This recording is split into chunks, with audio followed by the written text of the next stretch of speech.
Hi friends, great day to all. Welcome back to Rainbow Talk channel.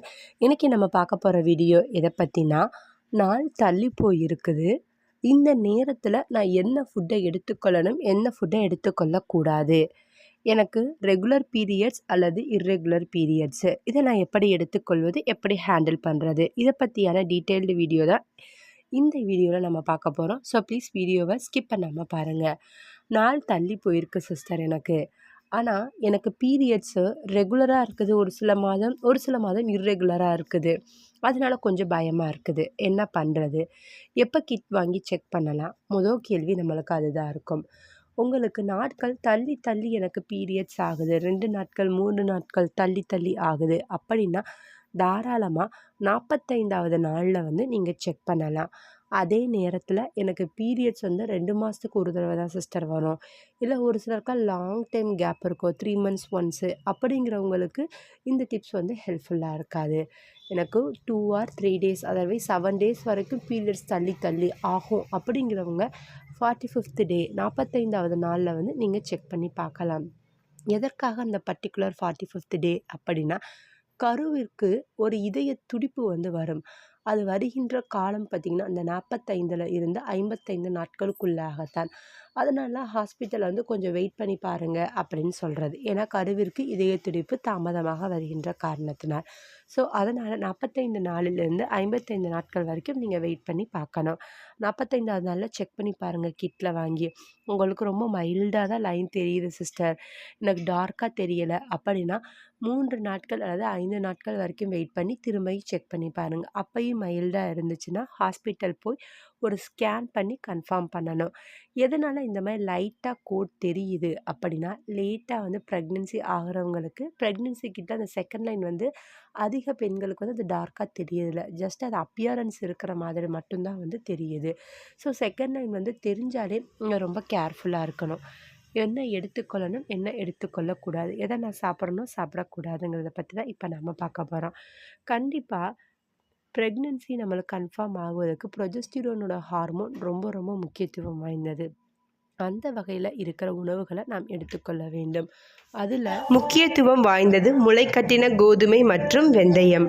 ஆனால் இந்த இரண்டுமே ஒரே நேரத்தில் ஃபாலோ பண்ணக்கூடாது. ப்ரோலாக்டின் ஹார்மோன் அதிகமாக இருக்குது, பால் சுரக்கும் தன்மை அதிகமாக இருப்பது, எனக்கு மார்பக காம்பில் இருந்து தண்ணீர் வடிதல் அல்லது பால் போன்ற திரவம் வடிதல், இதெல்லாம் இருந்துச்சுன்னா நீங்கள் முளைக்கட்டின கோதுமையை பயன்படுத்துங்க. வெந்தயத்தை அவாய்ட் பண்ணிடணும்.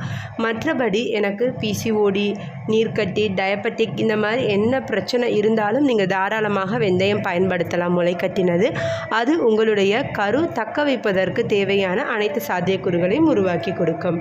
அடுத்து என்னென்ன பண்ணலாம், அசைவம் சாப்பிடலாம், நான்வெஜ்ஜு, சிக்கன் சாப்பிட்லாமா, மட்டன் சாப்பிட்லாமா, நாட்டுக்கோழி எடுத்துக்கொள்ளலாமா, இந்த மாதிரி சந்தேகம் வரும். நாட்டுக்கோழி மட்டும் எடுக்கிறதா அவாய்ட் பண்ணிடுங்க.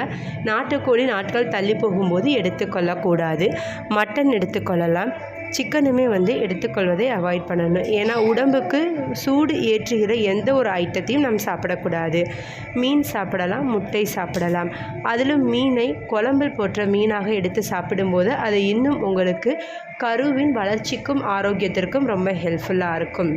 அடுத்து என்னங்க பண்ணலாம், இந்த 31லேருந்து 45 நாட்களுக்குள்ளாக நான் ட்ராவலிங் பண்ணலாமா, கட்டாயமாக பண்ணக்கூடாது. ஒன்றாக இருக்கலாமா, இருக்கக்கூடாது.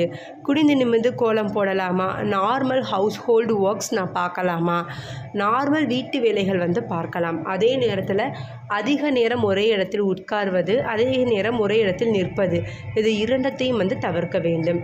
இது இரண்டுமே உடலிற்கு சோர்வை கொடுக்கக்கூடியது. அப்போ என்ன பண்ணணும், நம்ம பாடி ஃபுல் ரெஸ்ட்டில் இருக்கணும். கம்ப்ளீட் பெட் ரெஸ்ட்டு, நல்லா படுத்து நல்லா ஆழ்நிலை தூக்கம் தேவை. குறைந்தது 8 மணி நேரம் தூக்கம் கருவின் வளர்ச்சிக்கும் கருவை தக்க வைப்பதற்கும் ரொம்ப ரொம்ப ஹெல்ப்ஃபுல்லாக இருக்கும். தூக்கமின்மை தான் பல பிரச்சனைக்கு காரணமாக இருப்பது. அடுத்து என்ன பண்ணலாம், தண்ணீர் குடிக்கலாம். ஜூஸ் குடிக்கலாமா, ஜூஸ் குடிக்கலாம். ஆனால் அதில் சுகர், ஒயிட் சுகர் அதிகமாக சேர்க்கக்கூடாது. அரை இனிப்பாக சேர்த்து சாப்பிடுவது மிக மிக நல்லது. இந்த மாதிரியான உணவுகளை மட்டும் எடுத்துக்கொள்ள வேண்டும். முக்கியமாக ஜங்க் ஃபுட் எடுத்துக்கொள்ளக்கூடாது. கம்பல்சரி அவாய்ட் பண்ணிடணும். இதுக்கு முன்னாடி நீங்கள் என்ன டிப்ஸை ஃபாலோ பண்ணியிருந்தாலும் அதை நீங்கள் அப்படியே ஸ்டாப் பண்ணிவிட்டு இப்போ நான் சொல்கிற டிப்ஸை மட்டும் நீங்கள் பயன்படுத்தினா போதும். இப்போ நம்ம பார்த்தது எல்லாமே 31ஆம் நாளிலிருந்து 45ஆம் நாட்களுக்குள்ளாக சாப்பிட வேண்டிய உணவுகள். காய்கறிகள் எல்லாமே அதிகமாக எடுத்துக்கொள்ளணும். என்னென்ன காய்கறி எடுத்துக்கொள்ளலாம்? எல்லா காய்கறிகளுமே எடுத்துக்கொள்ளலாங்க. பீன்ஸ்லேருந்து, கேரட்லேருந்து, நூக்கல்லேருந்து, பீர்க்கங்காய், புடலங்காய் இது எல்லாவற்றையும் எடுத்துக்கொள்ளலாம். இது எல்லாமே உடம்பிற்கு நன்மையை பயக்கக்கூடியது. முக்கியமாக கருவை ஆரோக்கியத்திற்கு ரொம்ப ஹெல்ப்ஃபுல்லாக இருக்கக்கூடியது. இப்போ நான் சொன்ன இதை ஃபாலோ பண்ணி பாருங்கள். உங்களில் பல பேருக்கு இது பாசிட்டிவ் ரிசல்ட்டை கொடுக்கக்கூடியது. ஐ ஹோப் ஸோ ஃப்ரெண்ட்ஸ், இந்த வீடியோ டெஃபினட்டாக ஒரு யூஸ்ஃபுல்லான இன்ஃபர்மேஷனை உங்ககிட்ட ஷேர் பண்ணியிருக்குன்னு நான் நம்புகிறேன். அப்படி யூஸ்ஃபுல்லாக இருந்துச்சு நீங்கள் நினச்சிங்கன்னா மறக்காமல் நம்ம சேனலுக்கு லைக் பண்ணி ஷேர் பண்ணுங்கள். மேலும் உங்களுக்கு எது போன்ற வீடியோக்கள் வேண்டும் என்பதையும் கீழே இருக்க கமெண்ட் செக்ஷனில் மென்ஷன் பண்ணுங்கள். உங்களுக்கான வீடியோ விரைவிலேயே அப்டேட் ஆகும். தேங்க்ஸ் ஃபார் வாட்சிங்.